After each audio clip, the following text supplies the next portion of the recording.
छोटे से गांव में राघव नाम का लड़का रहता था।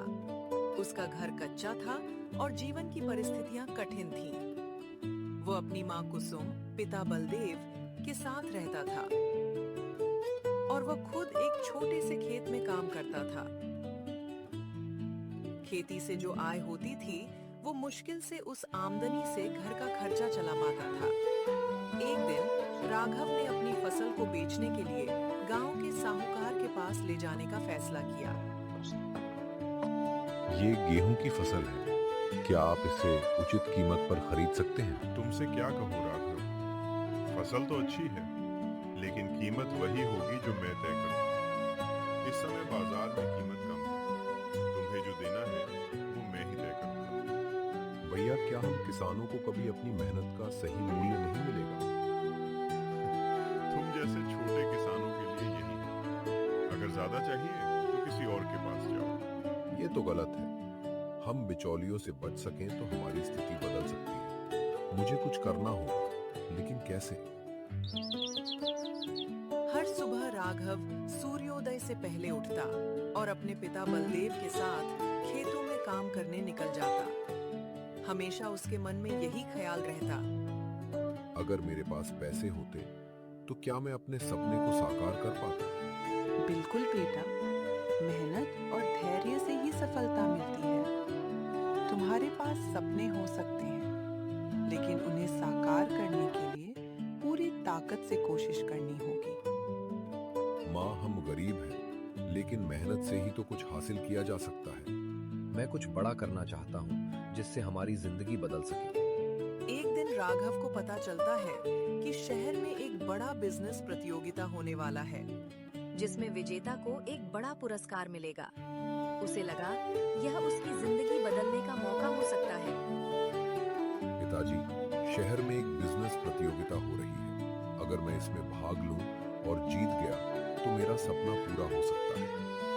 बेटा, हमारे पास पैसे नहीं हैं, तुम्हें शहर जाना होगा।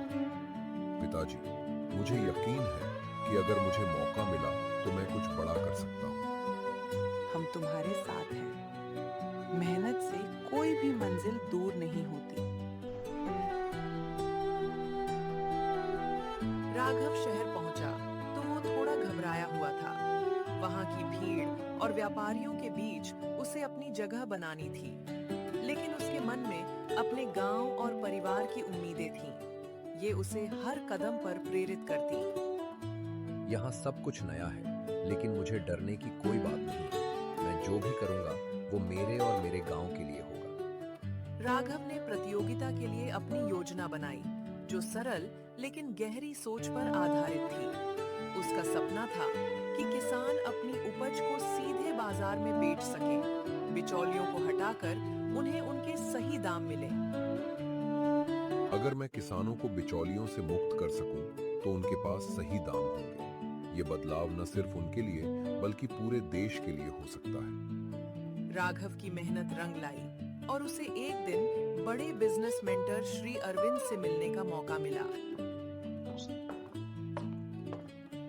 मेरा मानना है कि हम एक ऐसा प्लेटफॉर्म बना सकते हैं जहां किसान अपनी उपज को सीधे बाजार में बेच सके। राघव, तुम्हारे पास क्या प्लान है? बिचौलियों को हटाकर उन्हें उनके सही दाम मिले। राघव, तुम्हारा विचार बहुत अच्छा है, लेकिन तुम्हें पहले मार्केट को समझना होगा। तुम्हारे प्लेटफॉर्म को और बेहतर बनाने की जरूरत है। कनेक्टिविटी और लॉजिस्टिक नेटवर्क को मजबूत करना होगा। अगर तुम इस पर काम करते हो तो तुम बड़ी सफलता पा सकते हो।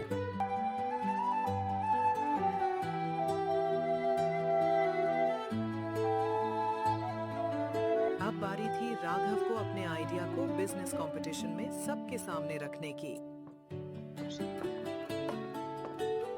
हाँ, तो मिस्टर राघव, क्या आइडिया है आपके पास?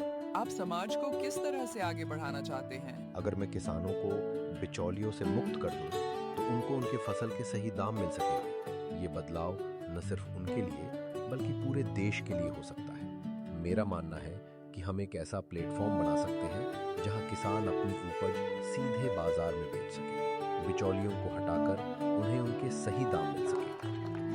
राघव, आपका विचार बहुत बढ़िया है, आप अपने आइडिया पर काम कीजिए। हमारी टीम की तरफ से आपकी हर संभव मदद की जाएगी। राघव ने अरविंद की बातों को गंभीरता से लिया और उनकी सलाह पर काम करना शुरू किया। इसके साथ ही राघव ने अपनी टीम में स्नेहा, एक आईटी विशेषज्ञ को शामिल किया। स्नेहा ने किसानों की सेवा के लिए एक आईटी प्लेटफॉर्म को तकनीकी रूप से बेहतर बनाने के लिए काम करना शुरू किया। राघव, तुम्हारे प्लेटफॉर्म में बहुत पोटेंशियल है, लेकिन हमें इसे मोबाइल ऐप और वेबसाइट दोनों पर सही तरीके से लागू करने की जरूरत है। मैं इसे इस तरह से डिजाइन करूंगी कि किसान बिना किसी परेशानी के अपने उत्पाद बेच सके और ग्राहकों को सीधे उन तक पहुंच सके। स्नेहा, मुझे पूरा यकीन है कि तुम इसे सही दिशा में ले जाओगे। बस हम सभी को मिलकर काम करना होगा। उसने अपने प्लेटफॉर्म का नाम किसान सेवा रखा और धीरे-धीरे उसे किसानों के बीच लोकप्रिय बनाना शुरू किया। नमस्ते किसान भाइयों, मेरा नाम राघव है। मैंने आप लोगों के लिए एक प्लेटफॉर्म बनाया है, किसान सेवा, जो आपके मोबाइल में भी काम करता है। इस प्लेटफॉर्म के जरिए आपको अपने फसल का उचित मूल्य मिलेगा। आप लोगों को किसी प्रकार की परेशानी हो तो आप लोग टोल फ्री नंबर पर कॉल कर सकते हैं। धन्यवाद। उसका प्लेटफॉर्म किसान सेवा धीरे धीरे सफलता की ओर बढ़ रहा था। शहर में प्रतियोगिता में भाग लेने के बाद राघव की कोशिश थी कि वह अपने प्लेटफॉर्म को किसानों तक पहुंचाने के साथ साथ खुद को भी एक बड़े व्यापारी और समाज सेवी के रूप में स्थापित करे। लेकिन यह रास्ता इतना आसान नहीं है। शहर के बड़े बड़े व्यापारी, बिचौलियों और सरकारी नौकरशाह, जिनसे वह बिना किसी रोक टोक के मुकाबला कर रहा था, अब उसकी बढ़ती सफलता को चुनौती देने लगे थे। जब राघव ने यह देखा कि उसका प्लेटफॉर्म सरकारी अनुमति के बिना किसानों से उत्पाद नहीं ले सकता, तो उसे एक बड़ा झटका लगा। इस स्थिति में राघव को महसूस हुआ कि अब उसे केवल कृषि व्यवसाय तक सीमित नहीं रहना है, बल्कि उसे अपने व्यवसाय को और भी मजबूत बनाने के लिए हर क्षेत्र से सहयोग लेना होगा। तभी उसने शहर के एक बड़े नाम शंकर से मुलाकात की। शंकर एक प्रसिद्ध व्यापारी थे।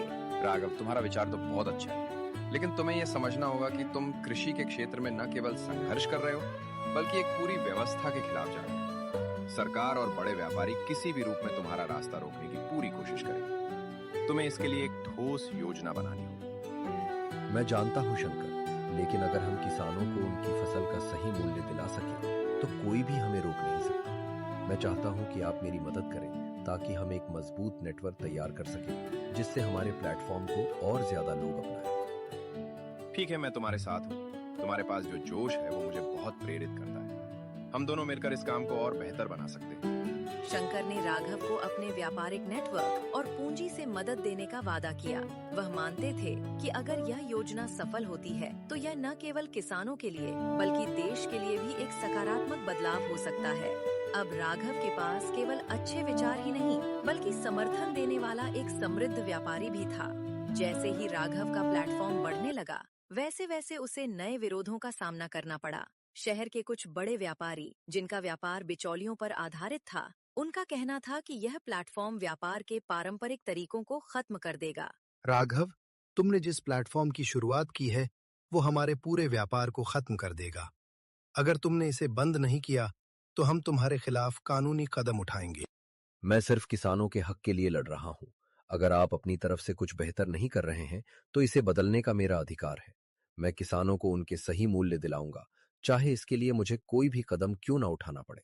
यह जवाब राघव ने आत्मविश्वास के साथ दिया, लेकिन वह जानता था कि उसे अब और कठिन संघर्ष का सामना करना पड़ेगा। राघव ने विरोधियों का सामना करने के लिए नीलम, एक सामाजिक कार्यकर्ता, को अपने अभियान में जोड़ा। नीलम ने महिलाओं के अधिकारों और किसानों की सामाजिक स्थिति पर काम किया था। राघव, मैं तुम्हारे इस मिशन के साथ हूँ। किसानों को केवल वित्तीय लाभ ही नहीं चाहिए, बल्कि उन्हें समाज में सम्मान और आत्मनिर्भरता भी मिलनी चाहिए। मैं ये सुनिश्चित करूंगी कि महिलाएं भी इस बदलाव का हिस्सा बने। नीलम के आने से राघव को एक नई ऊर्जा मिली। वह जानता था कि अगर उसे बड़े व्यापारियों और सरकार के खिलाफ संघर्ष करना है, तो उसे समाज का समर्थन चाहिए होगा। नीलम ने महिला किसानों के लिए विशेष कार्यक्रम शुरू किए और उन्हें आत्मनिर्भर बनाने के लिए कई पहल की। नीलम के सहयोग से राघव ने अपने प्लेटफॉर्म के लिए एक आंदोलन शुरू किया। इसका मुख्य उद्देश्य किसानों को जागरूक करना था कि उनका मेहनत और उत्पाद सिर्फ बिचौलियों तक सीमित नहीं रहना चाहिए। राघव ने कई गांवों में लोगों को बताया कि कैसे उनके उत्पाद का मूल्य बिना बिचौलियों के बेहतर हो सकता है। आप सभी का संघर्ष मेरी प्रेरणा है। मैं जानता हूँ कि आपने अब तक बहुत कठिनाई सही है, लेकिन अब वक्त है बदलाव का। हम सब मिलकर बदलाव लाएंगे और मैं आपको आपका हक दिलवाऊंगा। इस कार्यक्रम के दौरान राघव ने न केवल किसानों को एकजुट किया, बल्कि उन्हें यह भी सिखाया कि वे अपने उत्पादों का मूल्य कैसे सही तरीके से निर्धारित कर सकते हैं।